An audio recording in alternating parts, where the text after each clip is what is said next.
On behalf of AmWestEntertainment.com and AmWager.com, I'm Joe Christofak, and as everyone knows, I could choose any number of adjectives to describe Pat Cummings, but this is the Super Saturday video preview, so I'm just simply going to stick with incomparable Pat. We're going to save some time and energy by doing so, and this card, Mr. Cummings, is mixed with star power and certainly bettability. A little bit of everything, Joe, up and down the card. Turf to PETA, Dubai World Cup winners of previous years, some horses looking to get into this year's World Cup program, and they're going to have to perform big on Super Saturday. We have a lot of action. It's going to be a great night. Well, Pat, before we get started, I do want to mention that I've been invited to work with my good friend Dave Zenner on the World Cup Notes team, my first ever trip to Dubai. I'm honored and excited to say the least. I want to thank Frank Gabriel Jr. and Tony Terry of Dubai Racing Club for their acceptance. And most importantly, and best of all, I get to see Pat Cummings in his natural habitat for an entire week. I would hardly argue that that is most important, Joe. I'm excited to have you over there. It'll be great. It'll be great doing the show together. And look, it's going to be a phenomenal experience. I recommend whether you're coming for work or pleasure, it is an enjoyable time to come to the desert, and I'm looking forward to getting back myself. And obviously I want to thank AmWestEntertainment.com for the opportunity to do those videos that Pat and I have been processing every week during the Carnival, Super Saturday, and the World Cup. And Pat, we've got a new addition to AmWestEntertainment.com. All that great information is obviously there, and we're going to have the Dubai World Cup comprehensive. Why don't you tell the racing fans what that's all about? Yeah, a preview of the big day as it comes. We'll look back at the prices and some of the history of these races so that people have kind of a general feel for what happens on World Cup night. We'll certainly preview some of what we consider the contenders and the pretenders that have emerged from the Carnival, whose form might be a little bit more dressed up than others and who might be emerging onto the scene.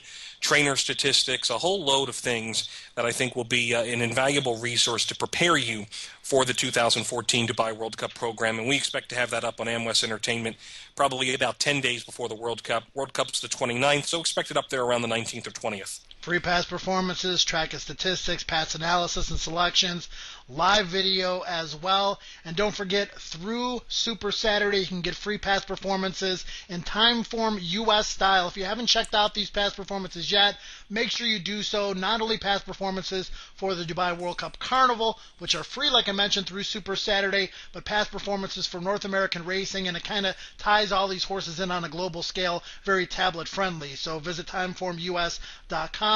Pat, Super Saturday, here are the particulars. First post will be at 8:10 a.m. Eastern Time, much earlier than the rest of the Carnival, so make sure you get up early, get prepared for that first of 7 thoroughbred races at 8:10 a.m. Eastern Time. Dubai World Cup Day, March 29th, as you mentioned. Post time will be an hour later at 9:10 Eastern Time. And Pat, we've mentioned this already, presented by DAC Productions Incorporated and AmWest Entertainment. We've got full card chats with live video on both Super Saturday and Dubai World Cup Day. They will begin a half an hour before the first race.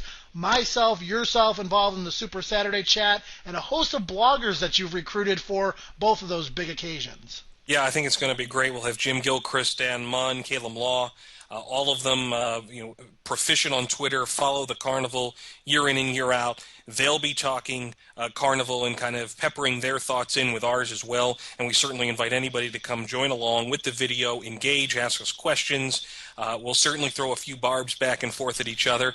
I think it's going to be a great time and some great camaraderie around what's been a phenomenal Carnival. And we also have to thank the players out there. Handel has been up this year at the Carnival over last year, which was up over the previous year.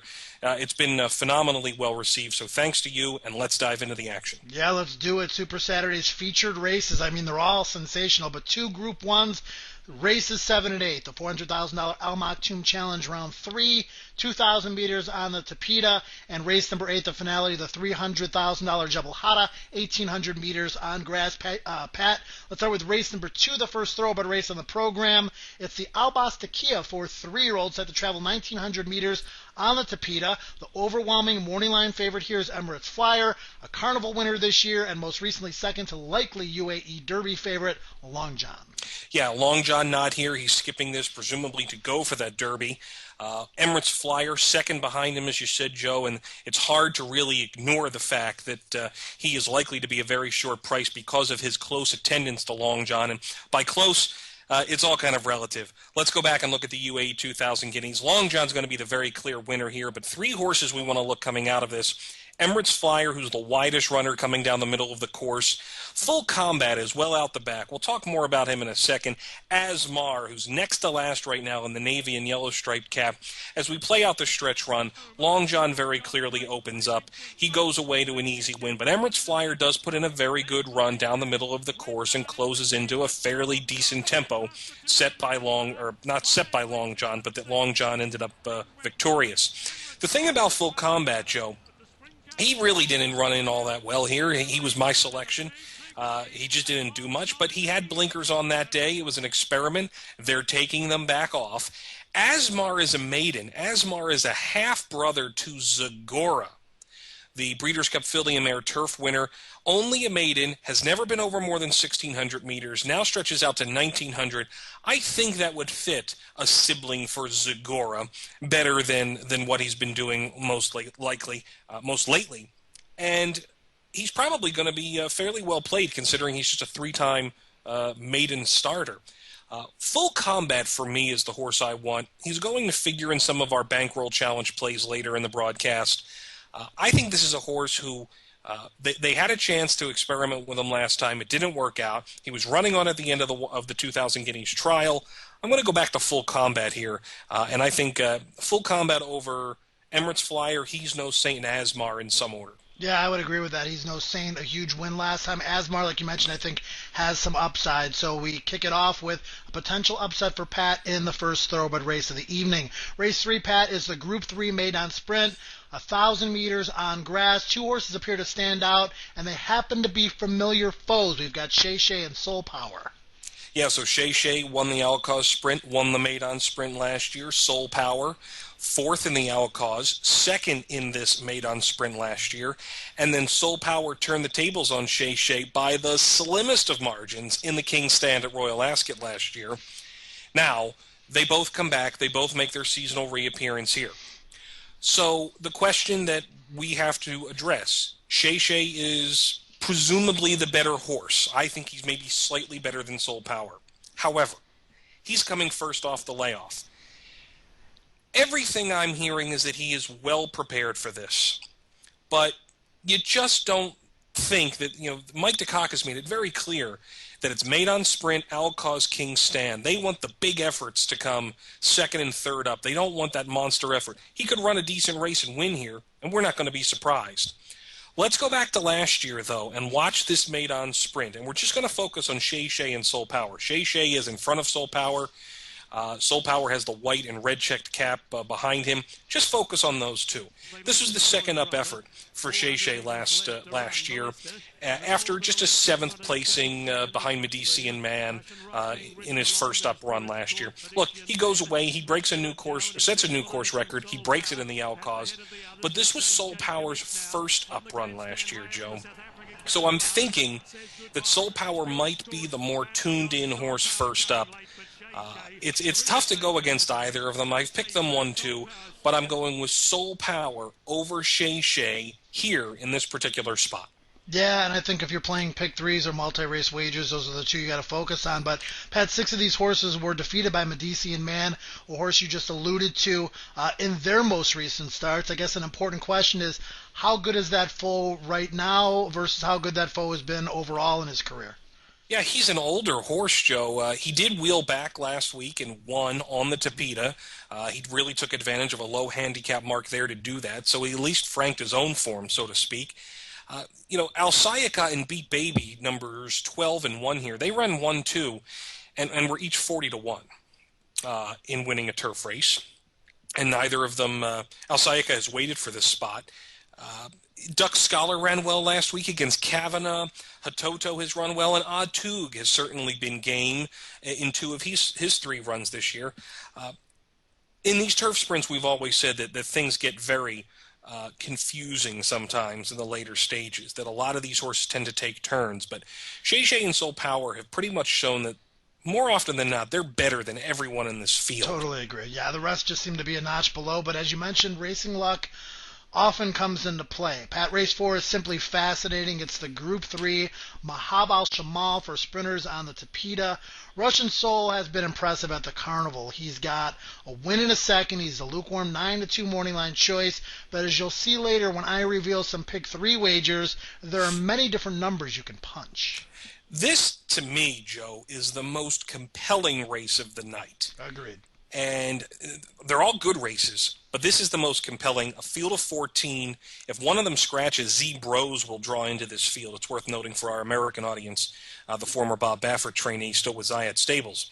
In this race, we have last year's Golden Shaheen winner, the previous year's Golden Shaheen winner, and last year's Godolphin Mile winner. In order, that's Ronaldo the Wizard, Krypton Factor, and Soft Falling Rain. Soft Falling Rain's drawn in 14. We'll talk about him in a minute, but we have to go back to really what we think is the key race here that binds a lot of these horses, and that is the Al Shindaga Sprint. A whole host of these horses are coming out of that. But before we get into the crux of them, let's start at the very start of the race. I think there's something we have to absolutely note here. Take note of who breaks on top. It's Complicate in the blue silks with the white cap. Complicate breaks on top in this race. Now we're going to fast forward to them basically turning in towards the stretch. Let's highlight the field now. Complicate. Look at where he is on the far outside. He's in 11th place, Joe. He started on the lead and just steadily backed up through the field and then ends up eventually running third. So that's Complicate. United Color is on the rail in the yellow silks with the black epaulets. He is going to get boxed out and basically has no shot at things. Jamesy is behind United Color on the rail in the red silks. He'll go around him to catch second. Bello just runs a decent mid-pack race, is in the all-blue silks. Then we have Russian Soul, who's in the middle of the pack. He eventually will go and win the race in the navy blue silks with the light blue sleeves. And then Belmont Mass. He's towards the back on the outside here. He's in about 12th right now. Red silks with the white striped cap. We play it out. United Color runs into trouble. Jamesy comes around him and shoots through, but it sets up for Russian Soul. Gets basically a dream trip through. He's clearly an informed horse, as the Mick Halford stable has shown throughout the course of the Carnival. But look at Complicate on the outside, running into that phenomenal third placing. This is a horse who led through the first 100 meters of the race, fades through the field. It was really inexplicable. And the data that emerges from this race, he covered a lot of extra ground here as well, too, Joe. And it brings us to our first Trackist stat of the day. From the Al Shindaga Sprint, Complicate covered 7 meters more than Russian Soul, 13 meters more than Jamesy. They run 1-2 in the race. Complicate was beaten just a length and a quarter. It was his second start in from Australia. He'll go third off the layoff now. He clearly showed he can get over Tapeta and had to run a strange, somewhat bipolar race. I thought this was a really strong effort from Complicate, and I'm making him the Amwager value play of the day in a race that's going to get a lot of attention on a lot of different horses that aren't Complicate. Totally agree. Third run of the Carnival, nice 3-week break leading up to this race. Much better draw for this than his last couple of starts. Ronaldo the Wizard, you mentioned him, past Carnival success, well documented. He did not enjoy a very clean run at his first and lone try here this season. You mentioned Soft Falling Rain, who makes his 2014 Carnival debut, and Pat, an intriguing Hong Kong invader by the name of Rich Tapestry. So like I mentioned, a lot of different ways you can go, a lot of horses in very good form, and some other good horses who are going to be making their Carnival debuts that intrigue as well. Let's take them in order, Joe. Ronaldo the Wizard. He was not keyed first up. The connections made that very clear. It was a true prep for him, and this was always the plan. One run at the Carnival, lead him into the Mahab al-Shamal, get him to peak. Last year in his third up run, he won this very race, the Mahab al-Shamal, by 4 lengths. He blew them away. That's the run they won from him in the Golden Shaheen. So this has been the plan. So second up last year, he was just a relatively narrower winner. It wasn't the 4 lengths that he won this race by last year. So that's what they're looking to get from Ronaldo. I think he has every right to step forward off that last race. and saw falling rain. 6 furlongs, back to what he was doing as a 2-year-old. He ran 1,400 meters here last year. He is undefeated in Dubai. I actually think the outside draw helps him, Joe. It's going to stretch this race a little bit more for him, which I don't think is a bad thing for a horse who's used to running a mile, but he's coming off the layoff. And then Rich Tapestry. Look, this is a horse unbeaten on surfaces that aren't grass. He was a winner on the all-weather when he was still in Ireland at Dundalk. He is a winner on the all-weather / dirt-like surface at Sha Tin, in arguably much lesser company. He has been proficient on the grass there as well, but this is a chance to get into the big race. They come in, they bring their own jock, and Olivia Deleuze from Hong Kong, who's certainly familiar with him. First runner in Dubai for trainer Michael Chang. Lot of options, lot of intrigue. Most fascinating race of the night. I go with number 2, Complicate. Yeah, and it's surprising that with all the different options, you and I wind up on the same horse for a lot of the same reasons. So we'll get to our selections a little bit later on. Pat, race 5 is the Group 3 Berge Nahar for older horses that have to travel 1 mile on the Tapeta. Pat, Variety Club is a defined 2-1 morning line favorite here, and for good reason. He's 15 for 20 lifetime, and he looked as good as ever in his initial Carnival run this season, won with something left, and should even take a step forward from there.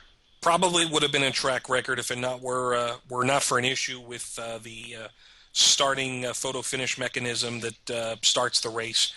Probably would have been a course record otherwise. Variety Club, 2-time South African Horse of the Year.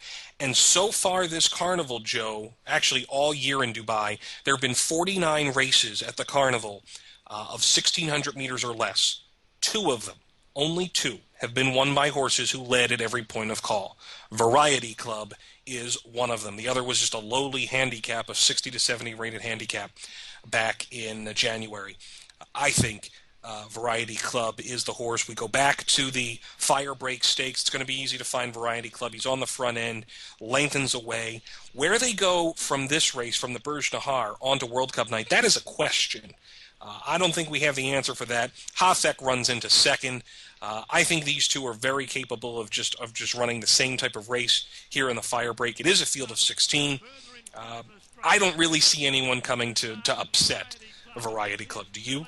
Not really. I think there are 2 horses maybe on the upswing. I think Gold City, Avon Pearl are horses that are moving forward, but forward enough to defeat Variety Club? Probably not.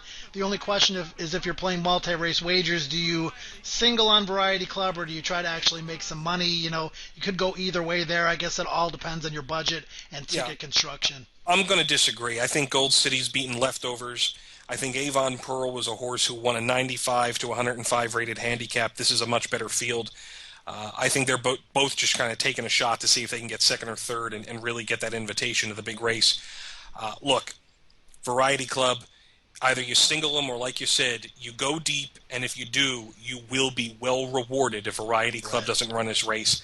I don't think that's going to happen. Totally agree. All right, Pat, race number 6 is the Group 2 Dubai City of Gold for Turf Marathoners. Another very contentious affair. We've got Penglai Pavilion earning the Pat Cummings nod as the lukewarm 4-1 choice. Off since October. Class edge here? Won't hold it against you, Joe. Penglai Pavilion. What did I say? It's close enough, Joe. Close enough is usually what I'm going for with these horse names. Hey, if he wins and you have a ticket on him, so be it. 4-1. Look, I think this is probably the most wide open race of the night. A field of 16 here. If we just run them down, Model Pupil on top, the number 1 horse, lost the whip last time, got back on grass, ran a fairly decent race, and now cuts back in distance, gets Ryan Moore. That's a lot going in one horse's favor. Empoli ran incredibly well last time, running second behind Tazadeh in the Dubai Millennium. Mount Athos is slightly cutting back in trip, but he's been sufficient here. Mujarib stretching out for Mike DeCock after he came closing in the Dubai Millennium. Sheikh Zayed Rhodes on the stretch out. Songcraft is very proficient over course and distance. Heavy Metal stretching out. Penglai Pavilion off the layoff. Ralston Road, he was closing like a shot over a longer trip. Start Right has done nothing wrong, bar running second behind Ella Valence and Chavez in the last 2 weeks, both highly respected horses. Meandra is a Group 1 winner. on grass, and Battle of Marengo much more proficient on the turf than he showed in the Tapeta Maktoum Challenge Round 2. My gosh, Joe, 16 horses, and I think 14, maybe 13 of them with legitimate chances here. I don't have a very strong opinion. I'll make that pretty clear. My analysis says so up on the website. I've sided with Empoli, number 3, for Audrey de Vries and Peter Shergan. Well drawn. They like to run on the inside. It's my least strong opinion of the night. Yeah, I thought excellent result. Really took a step forward in his young career. Last time out, it was a visually impressive win. He's only run 9 times. This will obviously be a class test. One of those horses, I believe you have him 12-1 in the morning line. A lot of the horses in here will probably go off in that range, and like you said, a lot of value to be had in the Dubai City of Gold. Pat, race number 7 is the first of 2 Group 1 races on the Super Saturday card. Al Maktoum Challenge, Round 3. Horses with World Cup aspirations, led by Prince Bishop and African Story. Now, Prince Bishop defeated African Story in the recent encounter in what was certainly an upset to the punters, and perhaps that's why the latter has been given your blessing as the morning line favorite. Prince Bishop did not make a believer out of you, apparently, at the tender age of 7, Pat Cummings. And African Story is a 7-year-old, too. I just think he's the better horse, Joe. Prince Bishop ran the best race of his life. We've seen good races from African Story in the past, but Prince Bishop really stepped up to a new level, got the jump on the field, and they couldn't run him down. Now that you get an extra 100 meters here. If we ran down the field here, a field of 14, the horses that I think really have a legitimate chance of winning are Prince Bishop, Elaval, African Story, maybe Catamountain, and Senchaves. Those are the horses I think can win. Prince Bishop, Elaval, and Senchaves are 3 of the 4 horses who have wins over course and distance at Meydan. African Story, if that last race was 2,000 meters, he was probably going to catch Prince Bishop. So I think African Story deserves the slight favoritism. I think the market will respect him as such. Prince Bishop ran the race of his life. He's going to have to do it again if he wins here. It's possible. It's not going to be with my money supporting him. Let's go back and take a look at that third round of the Maktoum Challenge, Joe. Couple horses to highlight. Prince Bishop on the lead. African Story is well towards the back here in the all-blue silks. He'll come and get second. Zambuca, who is back in this race. He's there on the outside in the blue with the bright green sleeves and the shadow roll. And then just to his inside is Surfer, who was drawn in 15 last time. He's drawn in 14 this week. That horse just never gets trip luck. We play out the Maktoum Challenge, and look, Prince Bishop just got the jump on the field here. Kieran Fallon said after the race, maybe I had moved too soon. He didn't. The horse won. That to me expressed a belief that this was a little surprising, that he was doing what he could or what he thought he needed to do to win the race. But African Story was the horse that, seems to have matured well and gone from that miler, he's a Godolphin mile winner, into stretching out over these longer trips. You don't see it happen all that much with the older horses, but that's something he has done. So that's one group of them. Then we can go back to the handicap from 2 weeks ago, Elaval, Catamountain. Elaval is down on the inside in the red silks, and Catamountain in the all-blue way on the outside. And guess what, folks? He had that trip the entire way around. Elaval is a horse incredibly proficient on the all-weather at Meydan. Second in the UAE Derby, a winner here in this particular fairly salty race. And guess what? He has another very plum draw, Joe. I think Elaval he's just one of those horses that loves this track, and you don't have to be a Group 1 winner in the past to win the Dubai World Cup. It doesn't have to happen that way. However, you have to be proficient on this type of surface. Horses will sometimes just get over it better than they do anywhere else. We've seen that with horses in the past. I think Elaval really has to be considered in the best form of his life. All really good reports from trainer David Marnane. But as for Catamountain, that incredibly wide trip leads us into another track as stat. How wide was he? How about covering 21 meters more than the winner Elaval? That margin, that roughly equates to about 8 lengths. He was only beaten 5. Can he improve here? I think he can. Yeah, I mean, that first win by Catamount was so impressive, and then just a brutal trip, as you mentioned, Pat. So it was compromised, and we'll get to see maybe with a fair trip what he's really capable of doing against this quality of competition. coming out of that Alaval race, I thought it was going to be a key race in a good way moving forward, Pat, but it really hasn't been. A lot of the horses that have come out of that race have not done what I thought they might be capable of, and maybe that race just isn't going to come back very strong, which would kind of downgrade Alaval's chances, at least in my estimation. Yeah, you're talking about a horse like Plantagenet. Clon Brulee wasn't much through the Carnival. Plantagenet came back and ran a complete dud. Here's the thing, though. He did beat Start Right, and Start Right hasn't won for a very long time. But it is worth noting that Start Right, who goes in the Burj Nahar, he has come back and ran second last week to San Chavez. So overall, in his Carnival, in his last 3 runs, Start Right was beaten about a combined 2 1/4 lengths from Elaval and San Chavez. I think that's good form. The rest of the field, I don't disagree with you. Those are horses that would not be even considered for a shout in this particular race. So I don't disagree there. At the end of the day, I'm siding with African Story. I think Elaval, San Chavez, all legitimate chances. Placing for Zambuca, Surfer, Prince Bishop, all in the mix there. Joshua Tree, as you mentioned, this is a prep for another race. I can't have him here. Yeah. But look, Strange horse. A very, very enjoyable renewal of the Maktoum Challenge. Yeah, we'll see how it plays out moving forward into Dubai World Cup Day. Pat, race number 8, the finale on the Super Saturday card. Group 1, Jebel Hatta over 1,800 meters of grass. Mike DeCock has Vercingetorix. He's never tasted defeat, and I think he's a good bet to make it 6 for 6 here. You know, he's a horse, I think, who only does what he absolutely has to do, Joe. We saw that in his Daily News 2000 win, the Group 1 in South Africa. We saw it last time first up, and I think it surprised the yard that he had come around and he won. But that was a handicap. This is much tougher company. So it's possible that Vercingetorix doesn't win. It's possible he does. I'm not going to be surprised just about any result. He has heart and resolve, and you can't train that. He just seems to have a will to be in front of the field and keep them at bay. So that goes into his corner. Here's where I think the problem comes in. I think there's a lot of speed in this race. I think we're going to see it from, well, certainly Vercingetorix, who likes to go forward, but we could see it from a couple other horses. Quick Wit could go forward. You know, Anaerobio is owned by basically one of the racing managers and friends of the owner of Vercingetorix, and I don't think Anaerobio is going to get 1,800 meters. He's going to need a float to get 1,800, I think. So given the way he's been running now, it's possible that he goes forward under Pat Cosgrave for the same, basically the same type of connections. Al Wab on the outside, he went forward and stayed on pretty well, so I think they're going to try and do the same thing this week. Mars gets blinkers on. I'm not quite sure if he's going to show some speed. At the end of the day, the thing is, I think this might set up for Trade Storm, who needed that race last time.